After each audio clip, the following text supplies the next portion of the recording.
Assalamualaikum warahmatullahi wabarakatuh. Waalaikumsalam warahmatullahi wabarakatuh.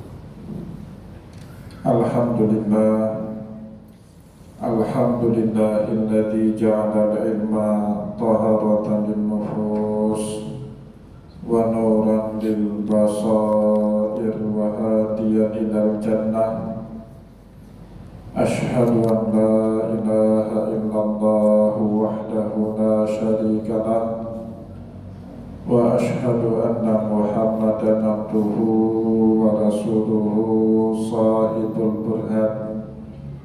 Allahumma salli wa sallim ala rasulikal karim Muhammad sallallahu alaihi wasallam wa ala alihi wa ashabihi wa man tabi'ahu bi ihsanin ila yaumiddin, summa amma ba'du.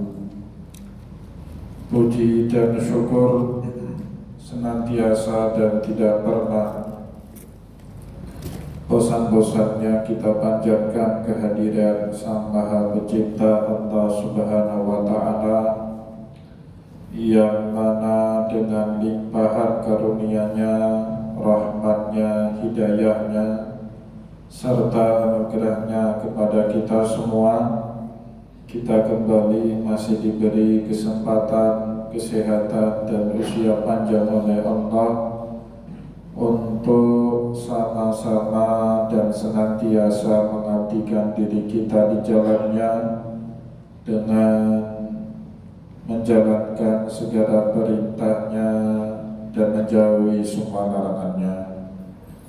Salawat diri salam juga tidak pernah lupa pula kita aturkan kepada junjungan alam Nabi besar Muhammad sallallahu alaihi wasallam, di mana beliau telah bersabda dalam sebuah hadis, khairukum man ta'allamal Qur'ana wa 'allamah. Sebaik-baiknya kalian adalah seseorang yang mau mempelajari Al-Quran dan mengajarkannya kembali kepada orang lain. Bapak Ibu kaum muslimin dan muslimat jamaah sholat maghrib dan juga isya yang dimuliakan oleh Allah, mari pada kesempatan malam yang baik ini, sambil kembali kita niat iktikaf di rumah Allah, mari sama-sama kita kembali melanjutkan pengajian tafsir kita dengan kitab Tafsir Al-Quranil Azim karya Imam Ibnu Katsir rahimahullahu ta'ala anhu. Dan insyaallah pada kesempatan malam ini kita kembali akan melanjutkan bacaan kita dengan tafsir dari surat Al-Baqarah ayat 188, di mana pada ayat tersebut Allah Subhanahu wa Ta'ala berfirman, wa la ta'kulu amwalakum bainakum bil batil. Janganlah kalian sesekali makan harta sesama kalian dengan cara yang batil. Wa tudlu biha ilal hukam, atau sampai kalian menyogok hakim dengan cara yang batil, litakulu fariqan min amwadin nasi bil ism, agar kamu memakan apa yang bukan menjadi hakmu dari harta orang lain dengan cara dosa. Wa antum ta'lamun, padahal kalian mengetahui itu tidak dibenarkan oleh Allah, tidak diajarkan oleh Rasulullah sallallahu alaihi wasallam. Bapak Ibu kaum muslimin dan muslimat jamaah pengajian yang dimuliakan oleh Allah, melanjutkan kembali bacaan kita dengan tafsir dari surat Al-Baqarah ayat 188 tadi. Imam Ibnu Katsir selanjutnya menukil sebuah riwayat dari Imam Qatadah rahimahullah, di mana beliau berkata, "I'lam ya bani Adam, ketahuilah oleh kita semua wahai manusia, anna qada al-qadi la yuhilla laka haraman wa la yuhiqqu laka batilan." Putusan seorang hakim, sebetapapun menurut orang banyak putusan itu benar, tetapi jika putusan itu salah, maka dia tidak akan pernah mengubah apa yang telah dihalalkan oleh Allah menjadi haram, dan juga tidak pernah mengubah apa yang sudah dipandang oleh Allah hak menjadi batil. Jadi seorang hakim tidak bisa pernah memutus atau mengubah hukum yang telah Allah Subhanahu wa Ta'ala tetapkan dalam sunnatullahnya pada kehidupan manusia. Walaupun menurut hakim itu dia yang benar, tetapi seandainya ada seorang hakim memutus bahwa babi itu hukumnya halal, maka dia tetap dalam pandangan Allah Subhanahu wa Ta'ala makanan yang haram. Seorang hakim memutus seorang pencuri itu bebas dari segala tuduhan, maka tetap di dalam hukuman Allah orang ini tidak akan pernah terlepas dari jerat hukuman Allah Subhanahu wa Ta'ala. Itu yang dimaksud oleh Imam Qatadah, sebetapapun putusan hakim itu dianggap benar, dia tidak pernah bisa mengubah apa yang sudah dihalalkan oleh Allah itu tetap halal, dan juga apa yang telah diharamkan oleh Allah itu haram. Dan juga putusan hakim itu tidak akan pernah bisa mengubah apa yang sudah ditetapkan oleh Allah yang hak itu adalah yang hak menjadi yang batil, atau juga sebaliknya, yang batil tidak akan pernah bisa diubah oleh hakim dalam putusannya menjadi yang hak. Oleh sebab itu Bapak Ibu kaum muslimin dan muslimat jamaah pengajian yang dimuliakan oleh Allah, tugas hakim, kata Imam Qatadah, wa innama yaqtil qadi binahwi ma yara wa yushhidu bihi syuhud. Hakim itu memutuskan sesuai bukti-bukti yang disodorkan kepadanya, sebatas itu saja. Dia tidak tahu hakikat dari satu perkara itu seperti apa. Mana ada seorang hakim Bapak Ibu yang menyaksikan langsung terjadinya suatu peristiwa.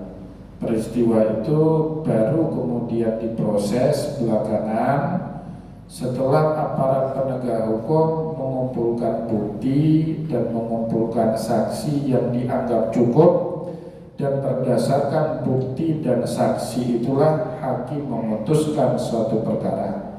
Belum tentu putusan dia itu benar, boleh jadi juga putusan dia itu salah. Nah, sebab itu kebenaran seorang hakim di dalam syariat disebut dengan kebenaran prosedural, bukan kebenaran hakiki. Kebenaran hakiki itu hanya ada sama Allah Bapak Ibu. Manusia berusaha untuk mencapai kebenaran semampu yang bisa dia lakukan dengan ilmunya, dengan kapasitasnya, dengan energinya, dengan waktunya. Manusia hanya bisa melakukan atau mencapai kebenaran prosedural, sedangkan kebenaran hakikat itu hanya ada di tangan Allah Subhanahu wa Ta'ala. Wa innama yaqtil qadi binahwi ma yara. Hakim itu memutuskan hanya sebatas bukti, wa yushhidu bihi syuhud, dan juga saksi yang diajukan kepada seorang hakim pada peradilan. Wal qadi basyarun yukhti'u wa yusib, dan seorang qadi itu tentu manusia biasa, boleh jadi benar di satu waktu, dan di waktu yang lain dia juga bisa melakukan kesalahan-kesalahan, persis seperti yang diceritakan sendiri oleh Rasulullah tentang dirinya. Pada pertemuan yang lalu Bapak Ibu kita baca sebuah pengakuan yang sangat jujur dari Nabi kita Muhammad sallallahu alaihi wasallam saat beliau menangani banyak sengketa, banyak masalah di tengah umat. Jadi Rasulullah beliau punya multi identity, identitas yang banyak. Kadang-kadang beliau seorang nabi, kadang-kadang beliau menempatkan posisi sebagai seorang panglima. Dalam waktu yang lain Rasulullah memposisikan dirinya sebagai hakim yang memutus perkara yang dihadapi oleh umat manusia. Jadi Nabi kemudian dengan jujur mengakui dirinya hanyalah seorang nabi. Ala innama ana basyarun, saya ini manusia biasa. Wa innama ya'tini al-khasmu, dan banyak orang yang bersengketa datang meminta keadilan kepadaku. Fala'alla ba'dukum ayyakuna alhana bihujjatihi min ba'din fa'abdi lahu, dan boleh jadi sebahagian dari kalian lebih baik dalam berargumentasi, dalam beretorika dari sebahagian yang lain, sehingga dengan retorika dan argumentasi itu saya memutus benar kepada dia, padahal belumlah tentu itu adalah kebenaran yang sejati. Faman qadaitu lahu bihaqqi muslimin, barang siapa yang dengan tidak sengaja pernah aku putus dia benar, padahal dia telah mengambil haknya muslim yang lain, fa inna hiya qit'atun minan nar. Rasulullah sallallahu alaihi wasallam mengatakan, sesungguhnya aku tidak menyuapkan selain dari bara neraka ke dalam perutnya.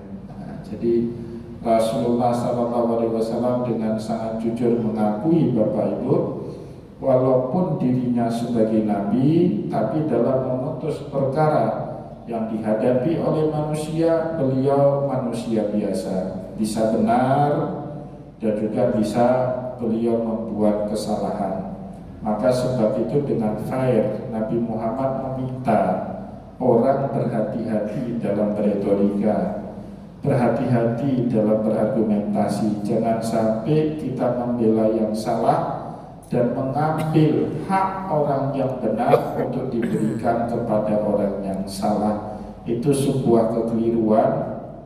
Mungkin dia tidak mendapatkan keadilan di dunia, tapi dalam iman kita sebagai seorang muslim, Rasulullah, begitu juga Allah di dalam banyak Al-Quran menjamin siapapun yang dikecewakan oleh manusia dalam kehidupan ini, pasti Allah Subhanahu wa Ta'ala akan memberikan keadilan kepadanya di hari kiamat kelak. Nah, maka Nabi Muhammad meminta siapa yang pernah dimenangkan oleh putusan Nabi, padahal dia tahu dia ini salah, dia mendapatkan karena pintar beretorika dan berargumentasi, minta oleh Rasulullah untuk ngaku salah dan mengembalikan apa yang bukan menjadi haknya.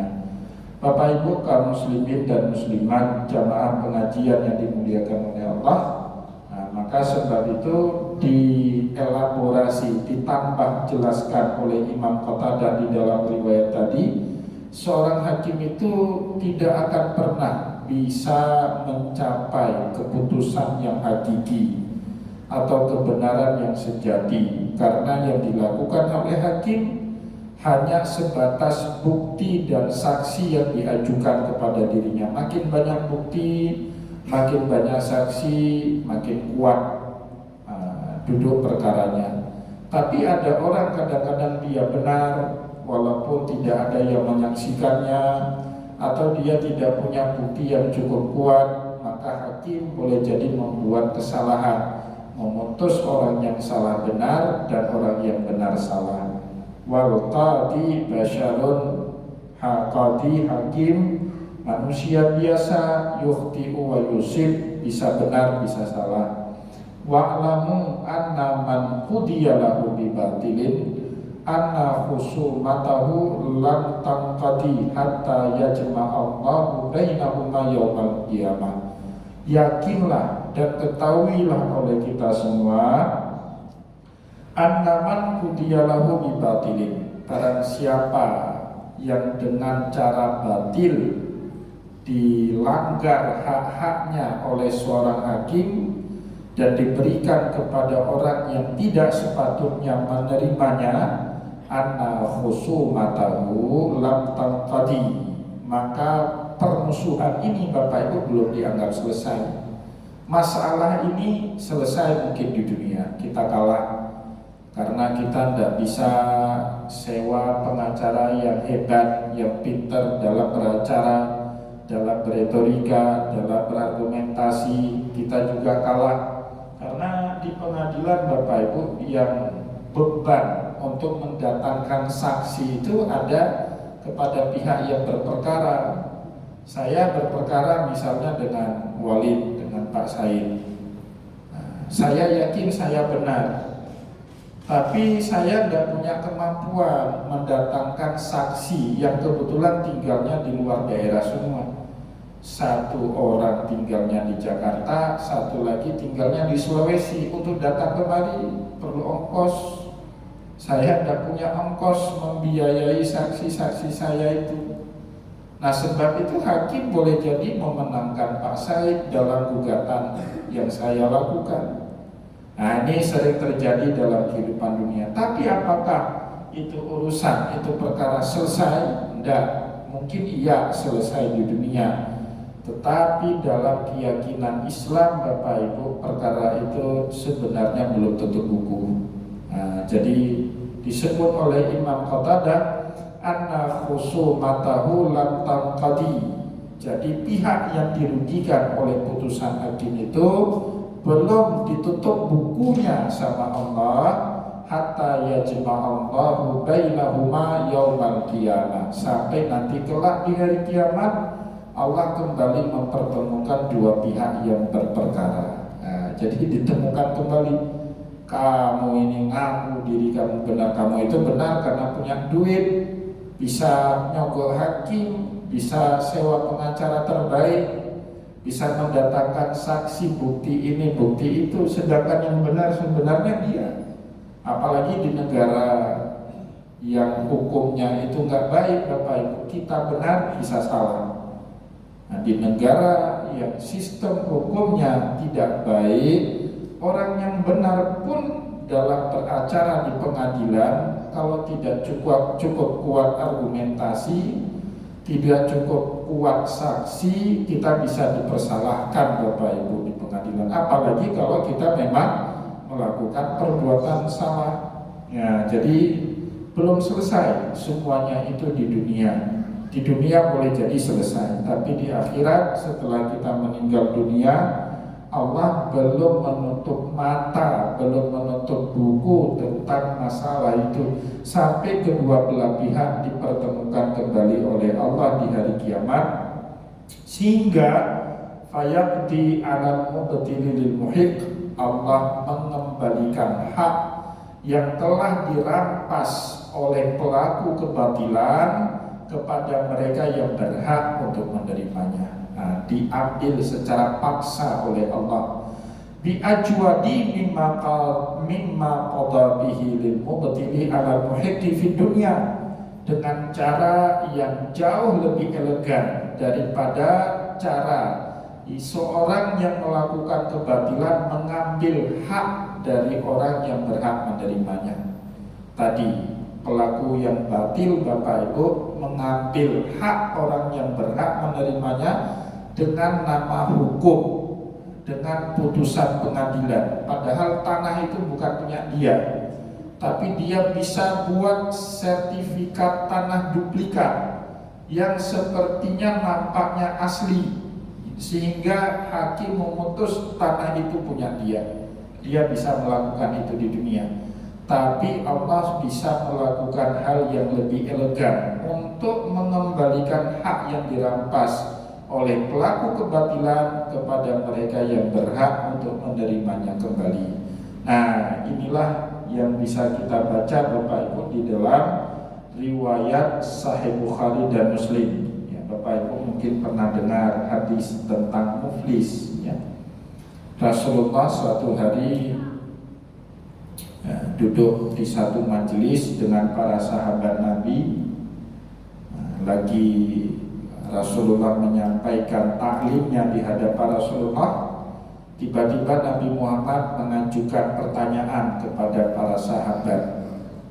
Tanya Nabi begini, atadruna manil muflis, apakah kalian tahu siapa yang di dunia ini hidupnya paling rugi?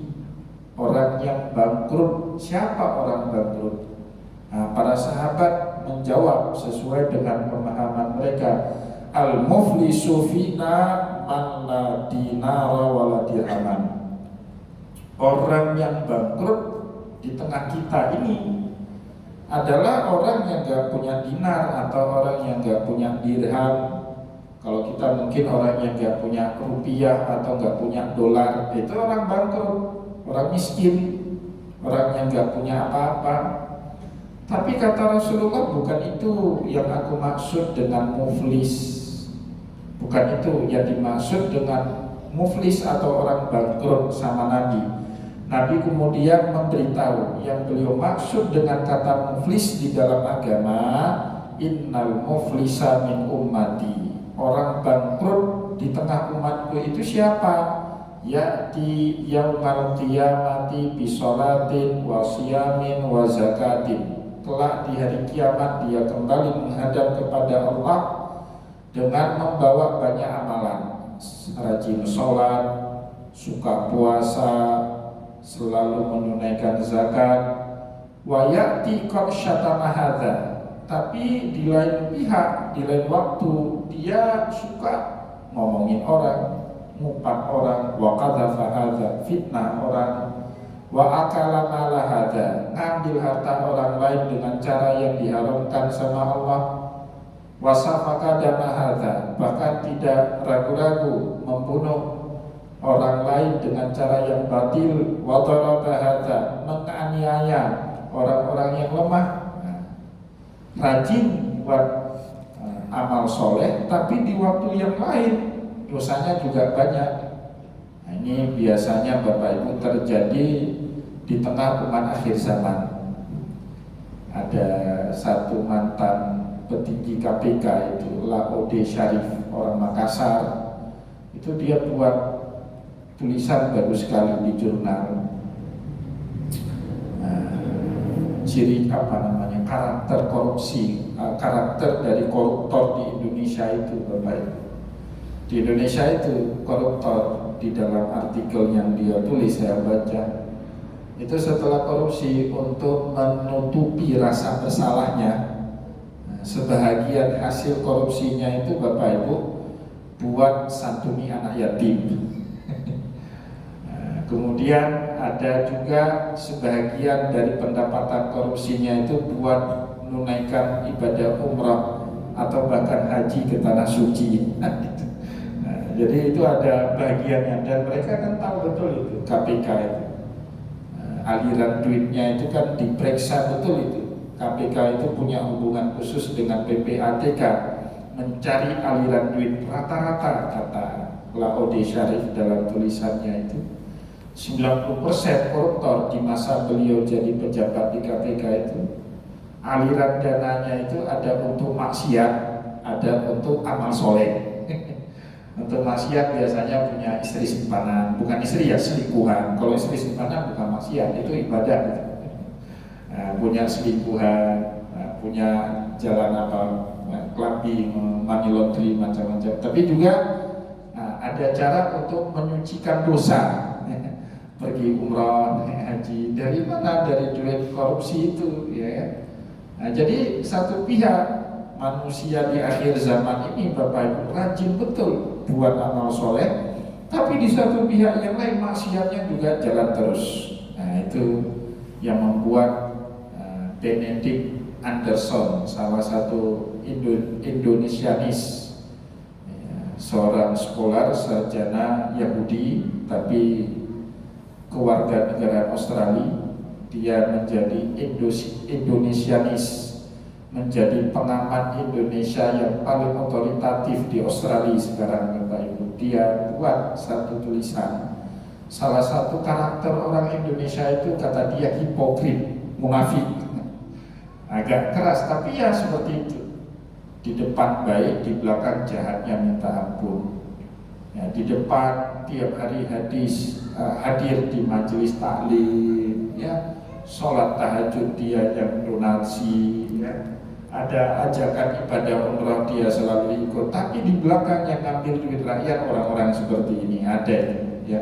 Kajian dari Benedict Anderson, salah satu Indonesianis yang sangat tersohor di Australia. Bapak Ibu kaum muslimin dan muslimat jamaah pengajian yang dimuliakan oleh Allah, apa yang terjadi di masa kita ini, ada orang yang rajin amal soleh, tapi di pihak yang lain dia juga rajin betul buat dosa, ngambil hak orang, ngomongin orang, fitnah orang, ya, bunuh orang, menganiaya orang lain. Ini sudah terprediksi oleh Rasulullah di dalam banyak hadis.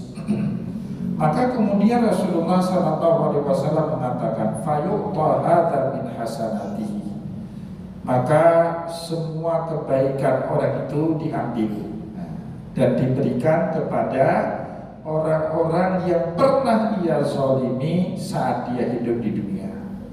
Nah, jadi memang Bapak Ibu kita bisa terlepas dari jerat hukum di dunia selama kita punya pengaruh, selama kita punya power. Bapak Ibu mungkin aman, tapi yakinlah di dalam akidah Islam kita diajarkan tidak ada satu amal keburukan pun yang luput dari catatan Allah Subhanahu wa taala. Itu berulang Allah Subhanahu wa taala sampaikan dalam Al-Qur'an. Fala tahsabannallaha ghafilan amma ya'malu dzalimun innama yu'akhiruhum liyaumin tashkhasu fihi al-absar. Jangan sekali-kali kalian menduga Allah itu lalai dari perbuatan-perbuatan zalim yang dilakukan oleh manusia. Allah nggak lalai, tapi sengaja Allah Subhanahu wa taala tidak menindaknya di kehidupan dunia untuk satu hikmah di hari kiamat kelak. Nah, maka Bapak Ibu, cara yang elegan Allah Subhanahu wa taala membalas pelaku zalim di dunia dengan cara kebaikan yang pernah dia lakukan. Itu dia pernah sholat, dia pernah zakat, dia pernah puasa, tapi di satu sisi yang lain dia ngambil hak orang, nganiaya orang lain, menindas orang lain. Fayu'ta hadza min hasanati. Kebaikan orang ini semuanya diambil secara paksa sama Allah dan diberikan kepada orang yang pernah ia zalimi. Nah, mungkin kita menang di dunia, tapi belum tentu kita bisa menang di akhirat. Di akhirat itu Bapak Ibu untuk menang di pengadilan Allah tidak perlu lawyer, tidak perlu pengacara hebat. Tanya Ustaz, dalam kondisi hakim memutuskan satu perkara atau sengketa yang berdasarkan bukti ataupun saksi yang datang di hadapannya, kebetulan keputusannya itu salah secara hakikat, bagaimana kondisi hakim itu? Apakah dia berdosa atau tidak? Ya, itu yang akan kita jelaskan berikutnya. Ya, kita habiskan ini dulu. Ya. Fa'in faniyat hasanatuhu, kalau seandainya kebaikan dia sudah habis, nggak ada lagi kebaikan orang ini, maka qabla ayyuqta ma alaihi, sebelum Allah Subhanahu wa taala menutup perkara tadi, ukhidha min khatayahum fatarahat alaihi. Dari orang yang teraniaya ini ada dosa-dosanya diambil dan dibebankan kepada pundak orang yang pernah menganiaya dia di dunia sebelum dia mati. Nah, jadi ditukar balik. Jadi kalau nggak ada lagi kebaikan sama orang yang pernah menzalimi orang lain, maka Allah Subhanahu wa taala dengan paksa mengambil semua kesalahan orang yang terzalimi dan dipundakkan kepada orang yang menzalimi dirinya. Nah, itu cara yang kata Imam Qatadah elegan, ajwadu mimma qata bihi al-mubtil. dengan cara yang lebih elegan. Allah akan mengembalikan hak-hak orang yang pernah dizalimi di dunia. Allah kembalikan haknya kelak di hari kiamat dengan cara yang lebih elegan, dengan cara yang lebih baik. Bapak Ibu kaum muslimin dan muslimat jamaah pengajian yang dimuliakan oleh Allah. Nah, paragraf berikutnya baru menjawab pertanyaan balik. Wa qala Abu Hanifah. Dalam menjawab pertanyaan itu, Imam Ibnu Katsir menukil pendapatnya Imam Abu Hanifah. Hukmul hakimi bitolaki zaujati idza syahida indahu syahida zurun fi nafsil amri. Seorang hakim memutuskan sebuah perkara dengan menjatuhkan cerai kepada seorang istri. Idza syahida indahu syahida, padahal putusannya itu di backup, didukung oleh 2 orang saksi. Zurun, walaupun saksi ini menipu. Nah, saksi syahadatuz zur. Ya, syahadatuz zur itu saksi yang menipu, bukan saksi yang sesungguhnya. Dengan persaksian ini seolah-olah suami dipojokkan. Yang salah suami, yang selingkuh suami, yang gak pernah kasih nafkah kepada istri itu suami, atau suami juga gak pernah muasyarah, husnul muasyarah, berhubungan dan berkomunikasi baik dengan istrinya. Nah, 2 orang saksi ini, sehingga hakim memutuskan cerai. Suami istri ini dipisah atas nama hukum oleh seorang qadhi, oleh seorang hakim.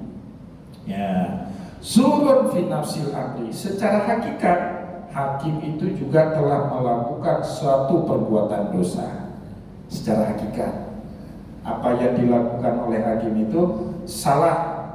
Walakinnahuma adlani indahu. Tetapi menurut hukum prosedural, apa yang telah dilakukan hakim, dan hakim menganggap 2 orang saksi ini adil, bisa diterima kesaksiannya. Bapak Ibu, di pengadilan kan sebelum saksi diajukan, hakim wajib periksa siapa dia, latar belakangnya bagaimana, punya hubungan apa dia dengan pihak berperkara. Kalau punya hubungan kekerabatan, dia nggak boleh terima kesaksiannya, takut subjektif dan lagi objektif. Dia lakukan semua prosedur itu. Dan kebetulan kemudian sebelum saksi ini memberikan kesaksian, kan dia disumpah. Hakim juga sudah melakukan prosedur itu. Tapi apakah prosedur-prosedur tadi menjamin seorang saksi tidak melakukan kebohongan dalam kesaksiannya? Tidak ada jaminan, Bapak Ibu. Di zaman sekarang saja pejabat kita disumpah taruh Al-Quran di atas kepala, dia langgar sumpahnya. Saya berjanji gak akan korupsi, mengutamakan kepentingan bangsa dan negara. Mana ada itu? Akhirnya korupsi juga. Gak ada jaminan. Tapi hakim, Bapak Ibu, terlepas dari segala macam dosa kelak di hari kiamat kalau dia telah melakukan prosedural itu. Nah, jadi hakim, Bapak Ibu, tidak wajib dalam syariat lebih daripada hukum prosedural. Tidak dibebankan lebih daripada itu. Sehingga Rasulullah SAW mengatakan di dalam hadis, nahnu nahkumu bitsawahir wallahu yatawalla bisarahir. Kami ini dibebankan sama Allah menghukum apa yang nampak benar di depan kami. Nah, itulah hukum prosedural. Nah, jadi saksi itu untuk bisa menjamin dia memberikan kesaksian yang benar, ada prosedurnya, dicek statusnya, latar belakangnya, bagaimana pengetahuan dia dengan perkara ini, hubungan dia dengan pihak yang berperkara, itu harus dilakukan hakim. Kemudian sebelum dia hadir di pengadilan memberikan kesaksian, dia memberikan kesaksian di bawah sumpah. Kalau prosedur itu semua sudah dilakukan oleh hakim, nah, dia sudah lepas tanggung jawabnya dengan Allah. Walaupun nanti kemudian saksi ini berdusta, nah, itu sudah jadi urusan saksi ini dengan Allah. Hakim nggak ada lagi urusan dan tanggung jawab itu. Nah, itu yang dimaksud sama Nabi, nahnu nahkumu bitawahir, kami diperintahkan, dibebankan sama Allah untuk menghukum seseorang berdasarkan bukti dan dalil yang nampak dan fakta yang nampak di hadapan kami. Wallahu yatawalla bisarair, sedangkan yang mengetahui rahasia di balik satu peristiwa itu hanya Allah Subhanahu wa taala. Nah, maka Bapak Ibu yang dimuliakan oleh Allah, disebut oleh Imam Abu Hanifah seperti yang dinukilkan oleh Imam Ibnu Katsir, walakinnahuma adlani indahu yahillu lil azwaji hatta li syahidaini wa yuharrimuha ala zawjiha alladhi hakama bi talaqiha minhu. Nah, tetapi walaupun kesaksian dua orang saksi ini dusta, tetapi hakim sudah memutuskan cerai. Cerai yang diputus hakim dalam syariat namanya fasakh. Nah, kalau dalam undang-undang Indonesia namanya gugat cerai, Bapak. Jadi hakim yang menjatuhkan cerai itu fasakh.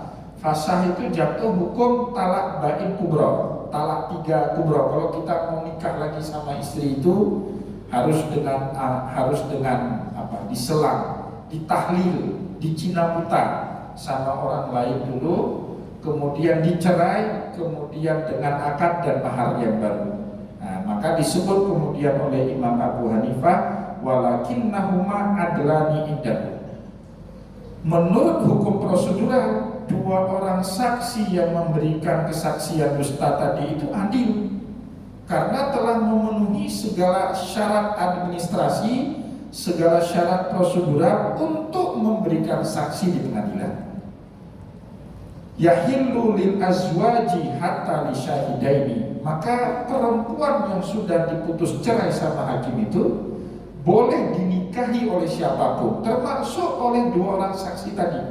Nah, kadang ada saksi Bapak Ibu sengaja dia buat kesaksian palsu supaya hakim menceraikan atau memutuskan cerai perempuan ini dengan suaminya, sehingga setelah masa iddahnya selesai, saksi ini bisa menikahi perempuan tadi. Kan macam modus orang, kita tidak tahu. Tetapi kalau seandainya saksi melakukan itu dan dia sengaja melakukan kesaksian palsu agar hakim menjatuhkan hukuman cerai kepada seorang istri, dan setelah masa iddahnya si pemberi kesaksian palsu menikahi perempuan tersebut, sah menurut syariat dan hakim tidak berdosa di hadapan Allah. Mengenai hakikat, nah itu urusannya Allah Subhanahu wa taala. Nah, maka jadi hakim itu kan seperti yang kita sampaikan pada pertemuan yang lalu. Karena kita tidak pernah bisa sampai hakikat, Bapak Ibu. Jadi hakim itu sebelah kakinya memang sudah di neraka. Sebelahnya lagi kalau dia patuh dengan hukum prosedural, dia selamat, kaki sebelahnya ada di surga. Nah, itu hakim seperti itu. Etika hakim lebih tinggi, Bapak Ibu, sebenarnya daripada orang yang berprofesi lain. Kalau seorang ilmuwan, peneliti, seorang akademisi, seorang intelektual, etikanya beda lagi. Seorang intelektual itu boleh salah dalam meneliti, dia salah data atau salah analisa atau salah memakai teori dalam memahami satu peristiwa, tapi dia nggak boleh bohong. Seorang peneliti itu nggak boleh bohong, dia berbohong, menciptakan data-data yang palsu untuk menguatkan argumentasi penelitian. Kalau ketahuan Bapak Ibu, lacur namanya sepanjang hidup. Nah, dia boleh salah tapi tidak boleh bohong. Itu etika di dunia ilmuwan seperti itu. Etika hakim, Bapak Ibu, dia harus taat dengan hukum prosedural, walaupun dia tidak tahu bagaimana hakikat urusan yang sebenarnya. Itu dia sudah lepas di hadapan Allah Subhanahu wa taala. Nah, maka disebut oleh Imam Abu Hanifah, meskipun kesaksian orang ini licik, palsu, dia bersaksi agar untuk mengelabui hakim segera memutuskan cerai perempuan ini dengan suaminya, supaya belakangan dia bisa nikah dengan perempuan itu, nikahnya sah. Wa yuharrimuha ala zawjiha, dan suami yang telah diputus cerai dengan istrinya tidak boleh lagi menikah dengan istri itu, padahal suaminya nggak salah. Kan suaminya nggak salah, dia tertuduh oleh kesaksian palsu orang tadi, sehingga hakim termakan dengan kesaksian itu memutuskan cerai antara seorang suami dengan istrinya. Yang benar tidak boleh lagi menikahi istrinya. Yang memberikan kesaksian palsu dan salah sah menikah dengan istri yang telah dicerai sama suaminya. Nah, itu konsekuensi Bapak Ibu hukum prosedural. Walaupun secara hakikat ini tidak benar. Sebenarnya saksi palsu itu setelah berzina karena dia sengaja menciptakan kepalsuan untuk tujuan menikahi istri orang. Ya kan, itu merebut istri orang. Tapi elegan caranya Pak. Kalau merebut istri orang dengan cara nggak elegan itu seperti yang ditangkap sama Bu Eliza kemarin. Itu nggak elegan, itu rendahan sekali itu caranya. Ya, ditangkap lagi sama Bu Wali Kota kan. Tapi kalau dengan cara elegan, saya suka dengan istri seseorang misalnya ya. Nah, nunggu jandanya kan lama. Apalagi ini cantik orangnya, kita bunuh, kita berdosa. Nah, kita buat kesaksian palsu. Oh, dia selingkuh, dia sering ke Jakarta. Padahal suaminya orang baik. Akhirnya diputus sama hakim cerai. Suami istri ini kita nikahi istri itu. Nah, itu kan bagaimana rekayasa hukumnya. Tapi dalam syariat hakim bebas selama tidak ada hukum administrasi, hukum prosedural yang dilanggar sama hakim. Hakim bebas. Hakama bitolaki haminhu, karena hakim telah memutuskan suami dan istri ini sah bercerai ya menurut pengadilan. Nah, nanti insya Allah Bapak Ibu pada pertemuan yang akan datang kita coba murai satu contoh lagi, hukum li'an. Li'an itu saat suami ingin atau menuduh istrinya berzina dan anak yang dilahirkan itu bukanlah anak dia, tapi anak zinanya. Tapi dia nggak cukup bukti untuk tuduhan itu. Nah, nggak ada bukti, nggak ada saksi. Maka ada prosedur syariat yang namanya li'an. Walaupun di dalam li'an itu mungkin istrinya nggak salah, tapi suami dianggap benar sama Allah Subhanahu Wa Taala dengan hukum prosedural. Insya Allah akan kita sampaikan pada pertemuan yang akan datang. Nah, maka sebab itu Bapak Ibu, kita sebagai manusia lakukanlah suatu pekerjaan itu dengan sungguh-sungguh semampu kita. Nah, di luar kemampuan kita Bapak Ibu, Allah Subhanahu Wa Taala tidak pernah menuntut itu. Ya, yang bisa kita lakukan kan sebatas yang bisa kita kerjakan Bapak Ibu. Bapak Ibu disuruh berusaha, Bapak Ibu usaha cari uang. Oh, terjadi kondisi ekonomi makro yang kacau balau, dolar naik, rupiah melemah, itu sudah gak kuasa kita Bapak Ibu. Kita gak dituntut kelak di akhirat untuk ngatur semua itu. Kita hanya dituntut untuk bisa ngurus diri kita sendiri.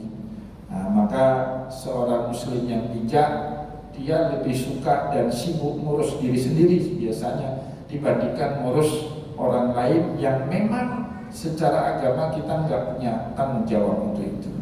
Kecuali kalau kita sudah diminta, itu beda cerita.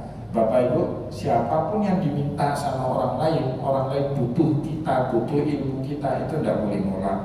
Kita harus mau terlibat walaupun resiko ada. Orang yang terlibat itu kan ada resiko Bapak Ibu, pasti ada resiko. Macam-macam lah dikatain. Nah, tapi kita harus dalam kehidupan, apalagi di akhir zaman ini, kita nggak boleh jadi manusia yang gampang tersinggung, mudah bawa perasaan, nggak boleh Pak. Asal niat kita lillahi ta'ala baik, kalau orang butuh kita jalan. Orang ngomongin kita kanan kiri udah itu urusannya sama Allah Subhanahu Wa Taala saja. Memang nggak boleh tipis, perasaan itu nggak boleh tipis, harus tebal. Kalau kita sudah terlibat dalam masyarakat, ya jadi seorang yang punya ilmu, seorang yang punya diberikan kelebihan sama Allah, jangan suka ngurus orang lain kecuali sudah diminta. Kalau sudah diminta, ngurus masalah orang itu jadi wajib hukumnya di dalam syariat. Ya, itu tanggung jawab ilmu, tanggung jawab kelebihan yang pernah Allah beri kepada kita. Semoga apa yang telah kita sampaikan pada kesempatan malam ini bermanfaat Insya Allah pada pertemuan yang akan datang kita akan sampaikan lagi ya kebenaran prosedural yang itu bisa dilakukan oleh manusia.